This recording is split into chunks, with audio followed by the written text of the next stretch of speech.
এইরকম একটি অভ্যুত্থানের পরে আমরা দেখেছি, অভ্যুত্থানের আগেও ৩ তারিখে যখন আমাদের ছাত্ররা, আমাদের শিক্ষার্থীরা, আমাদের দেশের ভবিষ্যৎ, তারা এক দফা ঘোষণা করেছিল। সেখানে তারা বলেছিল আমরা ফ্যাসিস্ট সরকারের পদত্যাগ চাই, একই সাথে ফ্যাসিস্ট ব্যবস্থারও বিলোপ চাই। এই যে রাষ্ট্র ব্যবস্থা, যেটা ফ্যাসিস্ট ব্যবস্থা, এই যে সংবিধান, যেটা একটা ফ্যাসিস্ট কর্তৃত্ববাদী শাসনের উপযোগী সংবিধানে পরিণত করা হয়েছে, এই যে রাষ্ট্রের প্রতিষ্ঠান সমূহ, এই তাদের আইন কানুন, এই সব কিছু বদলাতে হবে। স্যান্ডেলিনা সো, রূপচর্চায় আভিজাত্য। এর সংস্কার করতে হবে, মেরামত করতে হবে, রূপান্তর করতে হবে। বাংলাদেশে একটা নতুন রাজনৈতিক বন্দোবস্ত লাগবে। এই প্রশ্নগুলো রাজনৈতিক সংগ্রামে উঠে এসেছিল।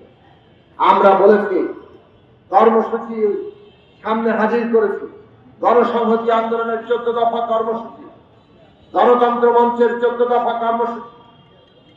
আমরা দেখেছি বিএনপির মতো বড় রাজনৈতিক দল 14 আর 18 অভিজ্ঞতার পরে লক্ষ মামলা, তাদের লক্ষ লক্ষ কর্মীর বিরুদ্ধে অসংখ্য নির্যাতন, গুম মোকাবেলা করে এটা তারা উপলব্ধি করেছেন 18 সালের ওই ভোট ডাকাতির নির্বাচনের পরে, যে এই রাষ্ট্র ব্যবস্থা বহাল রেখে আর একটি সুষ্ঠু নির্বাচন হবে না। আমরা দেখেছি বিএনপিও রাষ্ট্র ব্যবস্থা মেরামতের 27 দফা কর্মসূচি দিয়েছিল। সেই কারণে সেই ভিত্তির উপরে দাঁড়িয়ে আমরা যুগপৎ আন্দোলন করেছি যে ফ্যাসিস্ট সরকারের বদল ঘটাতে হবে, একই সাথে শাসন ব্যবস্থার বদল ঘটাতে হবে। 31 দফা যুগপৎ আন্দোলনের কর্মসূচি এসেছে। আমরা আমাদের পক্ষ থেকে পরিষ্কার করে বলেছি, এই বন্দোবস্ত একটা ফ্যাসিস্ট বন্দোবস্ত। এই বন্দোবস্তের মানুষের আর কোন রকম দাবি দেওয়া, তার কোন উন্নতি নিশ্চিত নয়। কতিপয় লুটপাট করে এই ফ্যাসিস্ট শাসন ব্যবস্থার অংশীদার হয়ে তারা সমস্ত কিছু ভাগ বাটোয়ারা করবে আর টাকা পাচার করবে। কাজেই এই ব্যবস্থা বদল করতে হবে এবং আমাদের একটা নতুন রাজনৈতিক বন্দোবস্তে পৌঁছাতে হবে। আমরা আনন্দিত এই কারণে যে আজকে ছাত্ররা এই দাবিগুলো তুলেছে। আজকে বাংলাদেশে যে অন্তর্বর্তী সরকার গঠিত হয়েছে, প্রধান উপদেষ্টা, মাননীয় প্রধান উপদেষ্টা তার প্রথম ভাষণেই বলেছেন আমাদেরকে একটি নতুন রাজনৈতিক বন্দোবস্তে যেতে হবে। এইটা আমাদের জন্য, পুরো দেশের জনগণের জন্য একটা আনন্দের ব্যাপার। কারণ এই রাষ্ট্র এতদিন ছিল কতিপয়ের। কিরকম কতিপয় শুনবেন? শেখ হাসিনার ঘনিষ্ঠতম কোম্পানি আলম একাই $10 বিলিয়ন পাচার করে দিয়েছেন। এটা কে বলেছেন? নতুন দায়িত্বপ্রাপ্ত গভর্নর আহসান এইচ মনসুর। তার কাছে তথ্য প্রমাণ আছে।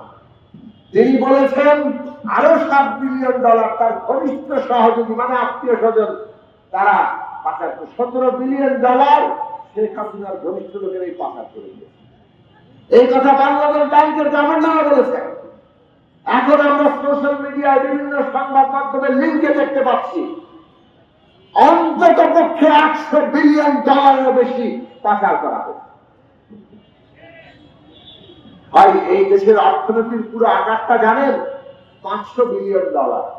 তো $500 বিলিয়ন অর্থনীতি যদি $100 বিলিয়ন পাচার হয়ে যায়, এই অর্থনীতি থাকে? এটা ফোকলা হয়ে যায়। এরা ফোকলা করে দিয়ে গেছে। ঘুষ দুর্নীতি ছাড়া কোনো চাকরি নাই, কোনো পদোন্নতি নাই, কোনো বদলি নাই। সেটা যে সার্ভিসেই যাক। পুলিশের লোকেরা আপনার আমার সেবা দিলে কি, ওনারা এক একটা বদলি হন কি পরিমাণ টাকা দিয়ে, পদোন্নতি নেন কি পরিমাণ টাকা নিয়ে, তো সেই টাকা আপনার কাছ থেকে তুলতে হবে না।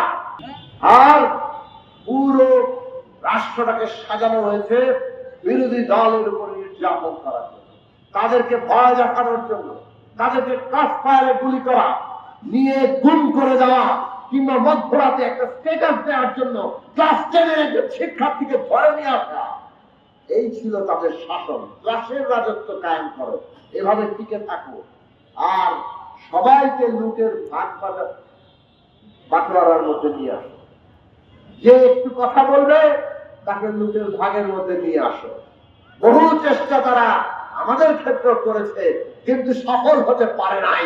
কারণ ইতিহাস বারবার প্রমাণ করে সবাই মাথা নত করে না। এই শাসন ব্যবস্থা এইভাবে টিকে থেকে তারা ভেবেছে যে এটা চিরস্থায়ী বন্দোবস্ত হবে, এইখান থেকে আর তাদের কেউ সরাতে পারবে না।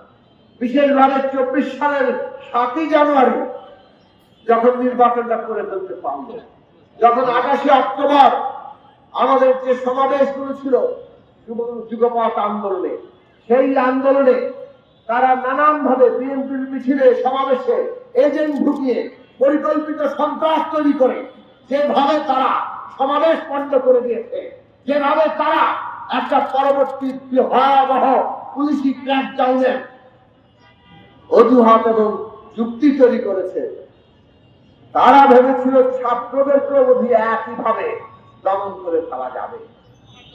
শেখ হাসিনা তো তুড়ি মেরে উড়িয়ে দিচ্ছিলেন। 14 তারিখে তিনি ছাত্রদেরকে অপমান করলেন, ভাবলেন যদি এদেরকে রাজাকারের নাতিপুতি বলা যায় তাহলেই বোধহয় এই দেশের সমস্ত মানুষ ঘুরে যাবে। বরং বহুবার আমরা বলেছি মানুষের জীবনের চাইতে সম্মান অনেক বড়।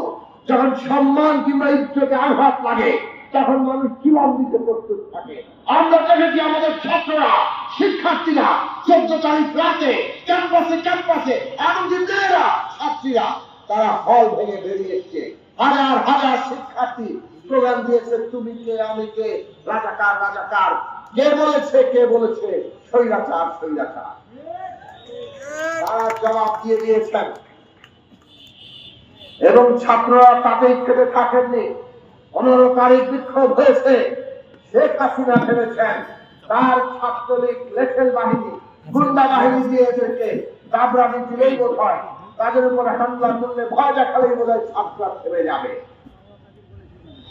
আমরা দেখেছি কিভাবে ঢাকা বিশ্ববিদ্যালয়ে আক্রমণ করা হয়েছে, এখান থেকে আসেন, এখানে আসেন, নারী শিক্ষার্থীদের উপরে হামলা করা হয়েছে। হামলায় আহত হয়ে যখন শিক্ষার্থীরা ঢাকা মেডিকেল কলেজে চিকিৎসা নিতে গিয়েছে, আমি যখন সন্ধ্যাবেলা খবর নিতে যাচ্ছি বিকেলের দিকে যে আমি মেডিকেল কলেজে আসবো, এর মধ্যে আমাকে খবর দিল মেডিকেল কলেজে ছাত্রলীগ হামলা করছে, আপনি এখানে এসেন না। এইভাবে তারা হামলা করেছে। তারা ভেবেছে থেমে যাবে। পরদিন যখন 16 তারিখে সারা বাংলাদেশের শিক্ষা প্রতিষ্ঠানের ছাত্র নেমে পড়ল, ওনারা এবার পুলিশ দিয়ে গুলি করে থামাতে চাইল। আমরা দেখলাম রংপুরের রোকেয়া বিশ্ববিদ্যালয়ের বীর ছাত্র আবু সাঈদ নিজের বুকে গুলি নিয়ে সারা বাংলাদেশের তরুণদের বুকে তাদের রক্তে আগুন লাগিয়ে দিয়েছে।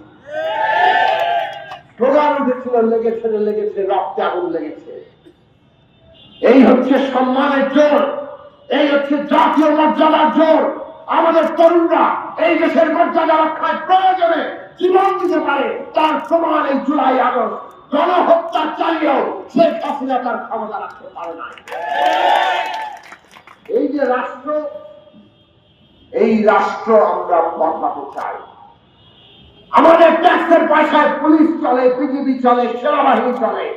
তাদেরকে কি আমাদের বিরুদ্ধে আমাদের সন্তানদের খুন করতে কাজে লাগানো হবে? এই রাষ্ট্র আমরা চাই না। যাদের আমাদের নিরাপত্তা দেওয়ার কথা, তারা আমাদেরকে গুলি করে, আমাদেরকে গুম করে ফেলে, আয়না ঘরে নিয়ে ঢুকিয়ে রাখে, কেবলমাত্র রাজনৈতিক ভিন্নমত ধারণ করার জন্য। শেখ হাসিনা বিনা ভোটে ক্ষমতায় থাকতে চেয়েছে, আর পুলিশ বাহিনী, বিজিবি, এমনকি সেনাবাহিনীকেও তারা এইভাবে ব্যবহার করে। ওই যে দেখেন সেনাবাহিনী জেনারেল বানিয়েছে, প্রাইম মিনিস্টার নাম জেনারেল আজিজ। সম্পত্তি কিভাবে বানিয়েছে, তার ভাইরা কিভাবে এক একটা খুনের অভিযোগ থেকে রেহাই পেয়ে গেছে। পুলিশের আইজিপি বানিয়েছে ওই বেনজির আহমেদ। সম্পত্তির পাহাড় গড়েছে, ট্রান্সফার করেছে, গুম করেছে, তার সমস্ত শরীর থেকে ভুল করে কেমন ক্ষমতা বেরোত, ক্ষমতা মানুষকে অপমান করা। এই যে আমলাতন্ত্র, আপনারা দেখেছেন যে ছাগল কি হলো, মতিউর। সমস্ত আমলাদের এটাকে একটা প্রতীক মাত্র। এরা এইভাবে প্রতিষ্ঠানগুলোকে ধ্বংস করতে চেয়েছে, প্রতিষ্ঠানের কর্তা ব্যক্তিদেরকে এইভাবে লোভ লালসা, তাদের নানান রকম লুটের ভাগ বাটরা দিয়ে। আমরা এই কারণে পরিষ্কার করে বলি, একটা সরকার তার অবৈধ ক্ষমতা টিকিয়ে রাখতে গিয়ে এই যে রাষ্ট্রের প্রতিষ্ঠানগুলোকে কলুষিত করেছে, এই প্রতিষ্ঠানগুলোর যেসব কর্মকর্তারা এই কলুষিত করেছে এই প্রতিষ্ঠানগুলোকে, এই লুটপাট করে তাদের প্রত্যেককে বিচারের আওতায় আনতে হবে। কারণ এই দেশের ন্যায় বিচার হবে নতুন বাংলাদেশের যাত্রা। প্রত্যেকের কাছে বার্তা থাকা দরকার, কোন সরকারি কর্মকর্তা যদি কোন অবৈধ সরকারের এই রকম পা চেটে দেশকে বিপর্যয়ের দিকে নেয়, তার শাস্তি কি হবে এটা বাংলাদেশের সবার খেয়াল রাখা দরকার।